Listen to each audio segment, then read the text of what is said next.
सोचो अगर तुम्हें कैंसर का रिजल्ट मिले और वो झूठ हो। अगर तुम्हें कहा जाए कि तुम एचआईवी पॉजिटिव हो लेकिन वो गलत निकले। ये कोई हॉरर मूवी नहीं है दोस्तों। ये कहानी है एक 19 साल की लड़की की जिसने 9 बिलियन डॉलर की कंपनी बनाई, स्टीव जॉब्स बनने का सपना देखा, अमेरिका के बड़े पावरफुल लोगों को बेवकूफ़ बनाया और लाखों लोगों की जिंदगियों के साथ खेला। ये कहानी है एलिजाबेथ होम्स की, जो कि youngest self made female billionaire है। लेकिन दोस्तों ये सब कुछ झूठ पे टिका था।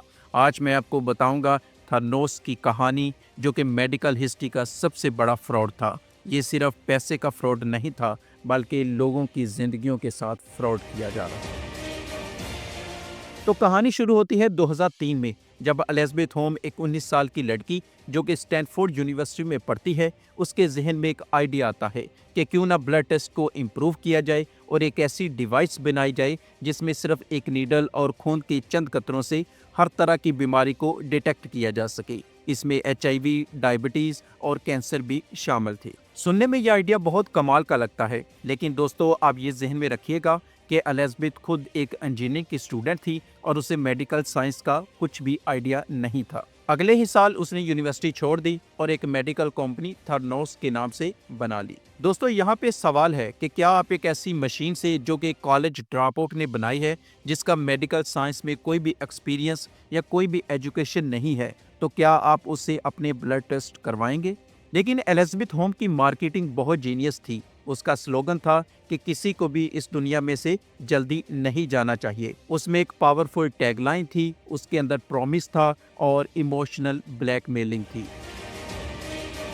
थर्नोस का जो मेन डिवाइस था उसका नाम एडिसन था और कंपनी क्लेम करती थी कि ये डिवाइस 200 से ज़्यादा टेस्ट कर सकता है और हर तरह की बीमारी को डिटेक्ट किया जा सकता है। लेकिन दोस्तों हकीकत में ये डिवाइस काम नहीं कर रही थी और 200 में से सिर्फ एक टेस्ट जो एफडीए से अप्रूव था, और ये बात एलिजाबेथ और कंपनी का प्रेसिडेंट अच्छी तरह से जानते थे। वॉल स्ट्रीट जर्नल की इन्वेस्टिगेशन के मुताबिक कंपनी सिर्फ 15 टेस्ट जो है वो अपनी डिवाइस पे कर रही थी और बाकी सारे डिवाइसेस अपनी जो कंपटीटर्स से, जिस तरह सीमेंस था, उनकी लैब से, जो कि ट्रेडिशनल डिवाइस यूज करते थे, वहां से टेस्ट करवाए जाते थे और ये बात पेशेंट्स, पार्टनर और इन्वेस्टर से छुपाई जा रही थी। दोस्तों अब आपके जहन में सवाल आया होगा कि क्या वहां पे काम करने वाले लोगों ने इसके खिलाफ आवाज नहीं उठाई? तो ऐसा बिल्कुल नहीं है। काफ़ी सारे एम्प्लॉयज़ ने इसके खिलाफ आवाज़ उठाई, लेकिन उन एम्प्लॉयज़ को डरा धमकाकर चुप करवा दिया जाता या नौकरी से निकाल दिया जाता। अब यहाँ पे स्टोरी और भी डार्क हो जाती है, क्योंकि ये फ्रॉड सिर्फ पैसे का नहीं था, ये लोगों की जिंदगियों के साथ फ्रॉड किया जा रहा था। 2013 से लेकर 2016 तक थर्नोस ने सिर्फ एरिजोना में तकरीबन 1.5 लाख टेस्ट किट्स बेची। इनमें से तकरीबन 1,75,000 लोगों को टेस्ट रिजल्ट दिए गए, जिनमें से 10% रिजल्ट गलत थे। अब इसी तरह के कुछ रियल केसेस मैं आपको बताता हूँ। ब्रेटनी गोल्ड नाम की एक प्रेग्नेंट वुमन को बताया गया कि उसका मिसकैरेज हो गया है, लेकिन टेस्ट गलत था। वो प्रेग्नेंट थी। उसने डर के मारे अपनी मेडिकेशन चेंज कर ली, जो कि बच्चे के लिए नुकसानदेह हुई। अब सोचो दोस्तों उस टाइम उसकी मेंटल स्टेट कैसी होगी। इसी तरह एरन नाम का एक पेशेंट, जो कि वालग्रीन्स एरिजोना में रहता है, उसे फॉल्स पॉजिटिव एचआईवी रिजल्ट्स मिलते हैं। इमेजिन करो कि तुम्हें एचआईवी पॉजिटिव बताया जाए और वो झूठ हो। इसी तरह एक और पेशेंट डॉक्टर मेल, जो कि एक रिटायर्ड डेंटिस्ट थे, उन्हें बताया गया कि उन्हें प्रोस्टेट कैंसर है। मुख्तलिफ टेस्ट किए गए, लेकिन वो सब गलत थे। मेडिकल रिसर्च में ये चीज़ सामने आई कि थर्नोस के जितने भी टेस्ट हुए थे, उनमें से 10% टेस्ट गलत थे। मतलब हर 10 में से एक टेस्ट का रिजल्ट गलत आ रहा था। दोस्तों अब आपके जहन में सवाल आया होगा कि इन्वेस्टर्स किस तरह बेवकूफ़ बने। तो इसके सबसे पहली रीज़न ये है कि इसके जो बोर्ड है उसमें बहुत पावरफुल लोग शामिल थे, जिसमें हेनरी किसिंजर, जो कि फार्मर डिफेंस सेक्रेटरी थे, और जॉर्ज शर्ट्स, जो कि फार्मर स्टेट ऑफ सेक्रेटरी थे। इसके अलावा और भी बहुत से पावरफुल लोग इसके बोर्ड में शामिल थे। तो जब इन्वेस्टर्स ने देखा कि इसके बोर्ड में इतने पावरफुल लोग शामिल हैं, तो उन्होंने इत्मीनान का इजहार किया। इसके इन्वेस्टर्स में रॉबर्ट मर्डोच, वाल्टन फैमिली और लैरी एलिसन जैसी कंपनीज शामिल थी। एलिजाबेथ ने सिर्फ 10 साल के अरसे में 700 मिलियन से ज्यादा इन्वेस्टमेंट इकट्ठी की। उसकी कंपनी की वर्थ 9 बिलियन डॉलर तक चली गई और उसकी पर्सनल वर्थ जो है वो 4 बिलियन डॉलर तक चली गई। अब यहाँ आपके जहन में एक और सवाल आया होगा कि इन्वेस्टर्स जो हैं उन्होंने बोर्ड के लोगों पे भरोसा किया और उस वजह से वो बेवकूफ़ बने। लेकिन जो बोर्ड के अंदर इतने पावरफुल और इतने समझदार लोग थे, वो किस तरह बेवकूफ़ बन गए? तो उसका जवाब ये है कि जो बोर्ड के मेंबर्स थे, उनमें से किसी के पास भी साइंटिफिक या मेडिकल फील्ड से रिलेटेड एक्सपीरियंस नहीं था। वो एलिजाबेथ से कोई भी सही सवाल नहीं पूछ सकते थे।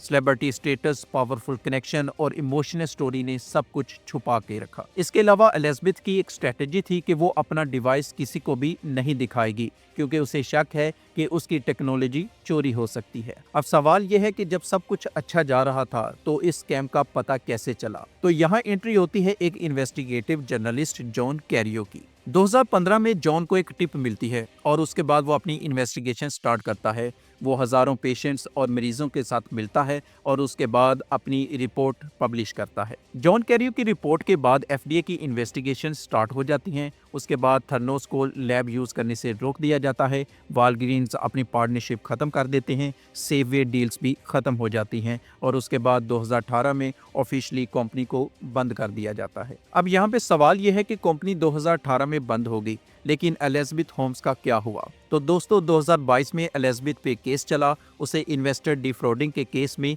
11 साल की सजा हुई। 2023 में वो जेल में मुंतकिल हो गई।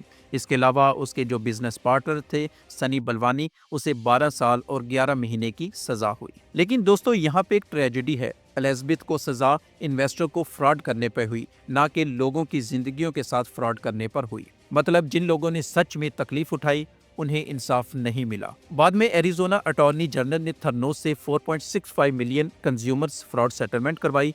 लेकिन क्या ये काफ़ी था? फॉल्स एचआईवी डायग्नोसिस का ट्रॉमा, अननेसेसरी कैंसर ट्रीटमेंट का डर और मिसकैरेज का झूठ, पैसों से ये सब चीज़ें ठीक नहीं होती।